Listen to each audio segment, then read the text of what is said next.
Number 1 ఆనందించాలి. అనుభవించాలి, ఆనందించాలి, ఆచరించాలి. That is Christian life. Hallelujah. అనుభవంలోంచి పుడుతుంది ఆనందం. ఆచరణలోంచి అనుభవంలోకి వెళ్తావు, అనుభవంలోంచి ఆనందంలోకి. అంతే, ఇంక మాటలు ఉండవు. తర్వాత ఏముండవు, ప్రార్థనలు ఉండవు. When you go to the presence of the Lord, no need of use your tongue or mind. Just you will enjoy and relax. That is the plan of God on His creation. అర్థమవుతుందా? ఆత్మలో ఒక ఉన్నతమైన పతాక స్థాయికి నువ్వు వెళ్ళిన తర్వాత, when you enter into the అతి పరిశుద్ధ స్థలంలోకి నువ్వు వెళ్ళిన తర్వాత మాటలే ఉండవు. భాషల్లో ఆత్మలో ప్రార్థన చేయడం ఉండదు, ఆత్మలో చూపించడం ఉండదు. ఒక్కటే జరుగుతూ ఉంటది. You will enjoy his presence. ఆయన యొక్క సన్నిధిని ఏం చేస్తుంటావు? బిడ్డ తీసా అన్ని తినేసిన తర్వాత, పాలు తాగిసిన తర్వాత ఆ బిడ్డ అమ్మ ఒడిలో రిలాక్స్ అయిపోతూ ఉంటుంది, నవ్వేసుకుంటా ఉంటుంది. అంతే, అనుభవంలోకి వెళ్ళిపోతావు. అనుభవంలోకి వెళ్ళిన తర్వాత మాటలు ఉండవు. చాలా మందికి they don't have this experience. That's why చాలా మందికి అనుభవాలు ఉండవు.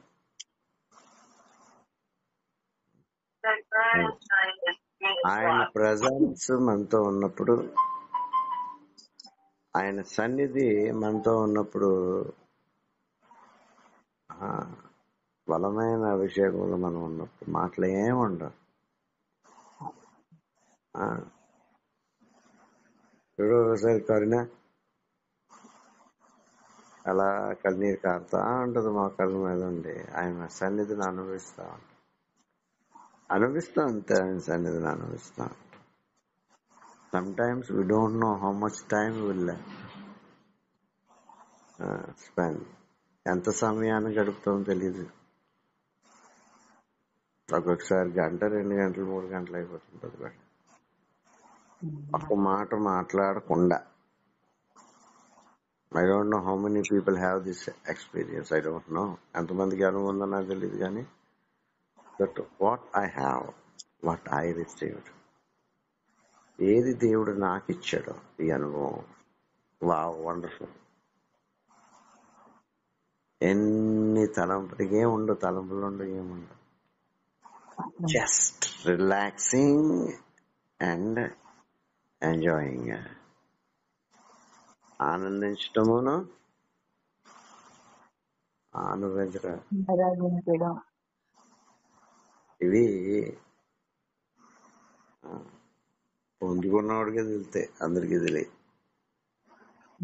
పొందుకున్నవాడు ఎప్పుడు స్ట్రాంగ్ గానే ఉంటాడు. అందుకే పౌలు ఏమన్నాడు? ఆత్మ పూర్ణులే ఉండండి రా బాబు, ఆత్మలో ఆనందించండి రా. 90% of the so-called believers don't have this experience. విశ్వాసులు, క్రైస్తవులు అనబడే వారిలో అనేక మందికి, అనగా మోర్ దెన్ 90% ఎక్కువే ఈ అనుభవాలు లేవు. చెప్పలేరు అలా. How they experience the very presence of the lord every day, every time.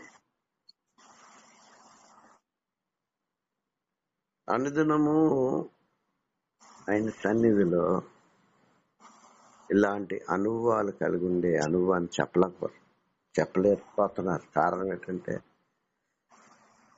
They are not connecting to the spirit. త్రిత్వంలో మూడో వ్యక్తి అయిన పరిశుద్ధాత్మ దేవుని గూర్చిన అవగాహన 190 మందికి లేదు. That is the problem. So our fighting. నాకు ఈ మధ్యకాలంలో దేవుడు చెప్తున్నది అదే. Why are not talking about the Holy Spirit? ఇంతకుముందు అనేక ప్రాంతాలకు వెళ్ళినప్పుడు పరిశుద్ధాత్మ నింపుదల గురించి మాట్లాడేవాడు కదా. ఈ మధ్యన ఎందుకు అది మాట్లాడుతున్నాడు ఆయన నాతో. మనం వెళ్ళిన ప్రదేశంలో చాలా మంది పరిశుద్ధాత్మను పొందుకుని అభిషేకం పొందుకొని ఆ లీడింగ్ లో ఉండేవాడు. నువ్వు నెగ్లెక్టింగ్ నవ్ డేస్ అని అడుగుతున్నాడు ఆయన. నువ్వు అది నిర్లక్ష్యం చేయొద్దు, పరిశుద్ధాత్మ గురించి మాట్లాడమని చెప్తున్నాడు. ఎందుకంటే 190% మంది పైన త్రిత్వంలో మూడో వ్యక్తి అయిన పరిశుద్ధాత్మ దేవుని గురించి ఎటువంటి అనుభవం లేదు. ఇప్పుడు నడిపించింది ఆయన సంగతే తెలియదు. ప్రాబ్లం అదే. దీని గురించి సంఘాల్లో 90% పైన చెప్పడమే లేదు. కానీ మనం చెప్పాలి. పౌలు చెప్పటం మొదలు పెట్టాడు. అనేక మంది సేవకులు మన ముందు నడిచిన వాళ్ళు అభిషేక్తులు చెప్పడం మొదలు పెట్టారు. అభిషేకం అనే మాట, అభిషేక్తులు అనే మాట చులకన చేసేసారు ఇలా. అభిషేకం గురించి సరైన వివరణ, అనుభవం లేని విషయాలను మాట్లాడుతూ చూస్తుంటే నాకు ఆశ్చర్యం వేస్తూ ఉంటుంది. అభిషేకం గురించి వాళ్ళు ఇచ్చే ఒక వివరణ చూస్తుంటే నాకు ఆశ్చర్యం వేస్తుంటే నవ్వొస్తా ఉంటది. How the people are in blindness, అంత గుడ్డితనంగా. అనుభవించినప్పుడు వాళ్ళు చెప్పే విధానమే వేరుంటది. Because it is real. It is not a word. Theology మాట్లాడటం కాదు. Theory is different from the practical. Theory అన్నది ప్రాక్టికల్ కి థియరీకి డిఫరెన్స్ ఉంది. ఏ థియరీ చెప్పబడతాదో అది ప్రయోగశాలలో ఏమవుతుంది, ప్రయోగింపబడుతుంది, చెయ్యబడుతుంది, వచ్చిన రిజల్ట్ మాట్లాడతారు. ఈ సైన్స్ స్టూడెంట్స్ ఏం చేస్తారు, ప్రాక్టికల్స్ చేస్తారు. ప్రాక్టికల్స్ చేసిన తర్వాత ముందు థియరీ ఉంటుంది. ఆ థియరీలో ఉన్న దానిని ప్రాక్టికల్ చేసి వచ్చిన రిజల్ట్ రాస్తారు. 190 మంది పరిశుద్ధాత్మ అనుభవం గురించి సరైన అవగాహన లేకుండా, అంటే చదువుకున్నారంతే. వాళ్ళు ఈ బైబిల్ కాలేజీలో అక్కడ చదువుకున్నారంతే. వీళ్ళు బోధించిన వాళ్ళు కూడా అభిషేకం లేదు. పరిశుద్ధాత్మ నడిపింపుతో చేశాను ఈ పనులని చెప్పే ఒక అనుభవం లేదు, ప్రాక్టికల్ లేదు. బట్ పరిశుద్ధాత్మ గురించి చాలా విషయాలు చదువుకున్నారు, అంత మట్టుకే అనుభవం లేదు. అందుకే వీళ్ళు చెప్పినప్పుడు ప్రాక్టికల్ నాలెడ్జ్ లేదు కాబట్టి వాళ్ళు చెప్పింది వర్కౌట్ అవ్వట్లేదు. అర్థమవుతుందని నేను చెప్పేది. చాలా ప్రాంతాల్లో ఇది మనం చూస్తానే ఉన్నాం. కాబట్టి నువ్వు మాట్లాడాలా. నీ అభిషేకం పొందుకున్న తర్వాత, పరవశంలోనికి వెళ్ళిన తర్వాత, ఆత్మవశుడు అయిన తర్వాత నీ అనుభవాలు ఉంటాయి చూసావా. పేతురు మాట్లాడినట్టుగా, పౌలు మాట్లాడినట్టుగా, దైవజనులు మాట్లాడినట్టుగా మాట్లాడతాం. The experience, the first, the private, your private life will prove it. నీ వ్యక్తిగత జీవితంలో ప్రార్థనలో ఉన్న అనుభవాలు, అభిషేకంతో ఉన్నప్పుడు అనుభవాలు మాట్లాడతావు, వాక్య రూపంలో పంచుకుంటావు. ఎలాగ నడిపింపబడ్డావో, ఏ ఏ విషయాలు దేవుడు నీతో ముచ్చటించాడో నువ్వు మాట్లాడుతూ మొదలెడతావు. అంతేగాని వాక్యంలో మొక్కలు తీసుకొని అది నీ అనుభవం లేకుండా కేవలం చదివి ప్రాక్టికల్ గా ఎటువంటి నాలెడ్జ్ లేకుండా మాట్లాడుతున్నప్పుడు అది వర్కౌట్ అవుతా. That is the thing is going on nowadays. More than 90% of the churches are like that only. అలాగే ఉన్నాయి చర్చలు. కాబట్టి మనం బోధించాలా, ఆత్మ గురించి మాట్లాడాలా. పరిశుద్ధ ఆత్మదేవుడి క్రియలు ఎంత బాగుంటాయో అనుభవించడం తప్ప తెలియదు. ఆ అనుభవంలోకి అందరినీ తీసుకురావాలన్నదే దేవుని యొక్క ఉద్దేశం. నిన్ను బట్టి అనేక మంది ఏమవ్వాలా? దేవుని దగ్గరికి చర్చపడాలా. That is God's plan on your life. నీ జీవితంలో దేవుని యొక్క ప్రణాళిక అదే. కాబట్టి ఈ విషయాలన్నీ జ్ఞాపకం చేసుకోండి. హల్లెలూయా. హల్లెలూయా. చిన్న ప్రార్థన చేసుకుని ముగించుకుందాం.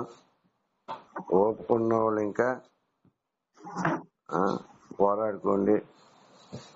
సింపుల్ ప్రార్థన చేసిన పడుకుంటాను. అడుకుంటాను పండుకుంటానని అది నడుతుంది బండి అంతే. When you are controlled by the Holy Spirit, పరిశుద్ధాత్మ వశమైనప్పుడు ఈ బ్రెయిన్ నా ఆలోచనలోకి వెళ్దాం. ఇంకా నా ఆలోచనలోకి ఏం వెళ్తుంది? కరుణ ఏం వెళ్తుంది అంటే, జీడిపప్పు వ్యాపారం చేద్దామా, షేర్ మార్కెట్ చేద్దామా, రూపాయి సంపాదించి యాన కొనుక్కుందామా, సంవత్సరానికి వచ్చేటప్పటికి 4-5 ఏరియాలకు వెళ్ళిపోదామా, దానికి మూట సంపాదిస్తామా అని ఆలోచిస్తా ఉంటది.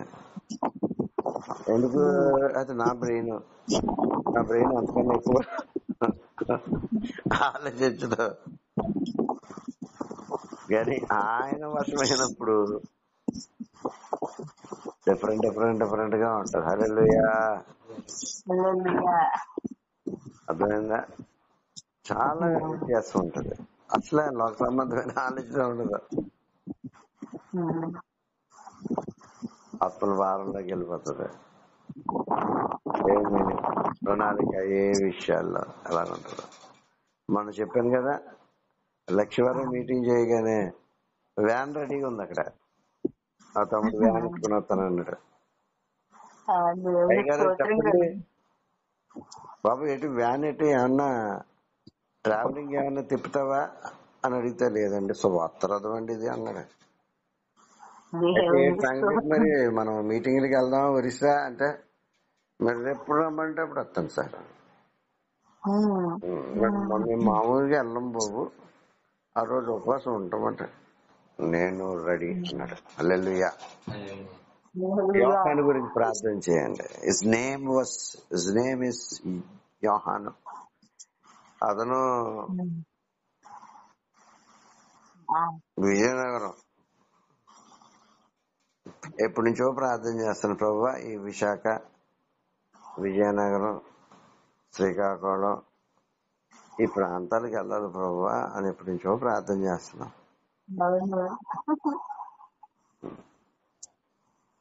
దేవుడు ఈ ప్రాంతాలకు తీసుకెళ్ళాలి. హల్లెలూయా. కాబట్టి విజయనగరం ఈ యోహాను గురించి ప్రార్థన చేయండి. కొన్ని ప్రాంతాలకి దేవుడు తీసుకెళ్తాడు అంతే. చూడటమే, ఆయన ఏం చేస్తాడో చూద్దాం. ఆ అనుభవం ఆనందం వేరు, ఆ కిక్కు వేరు, అనుభవించాలి. హల్లెలూయా. ఏమో 10,000 వచ్చినా 20,000 వచ్చినా పెద్ద ఆనందం అనిపించదు. ఉంటదనుకో, డబ్బులు ఏమన్నా వచ్చాయనుకో, కలిసి వస్తే ఆనందం ఉంటది, ఉండదని నేను అందగాని. కానీ ఇందులో ఉన్న ఆనందం దానికన్నా ఎక్కువగా ఉంటది. డబ్బులు వచ్చినది ఆనందం కన్నా దేవుళ్ళో ఉన్న ఆనందం వావ్, వండర్ఫుల్. అందుకే ఈ బండి ఇంకా బ్రహ్మాండంగా 3 గంటల కాకినాడ నుంచి వైజాగ్ రాగలిగింది ఈ బండి. హల్లెలూయా. కాబట్టి పాట పాడుకుంటాం కదా, ఆనందించండి, ఆరాధించండి, ప్రభు వాగ్దానము చెప్పి ఆనందించండి. హల్లెలూయా. 3 విషయాలు చెప్పాను. ఈ 3 విషయాలు జ్ఞాపకం చేసుకోండి. నంబర్ 1 ఆచరించండి. నంబర్ 2 అనుభవించండి. నంబర్ 3 ఆనందించండి. హల్లెలూయా.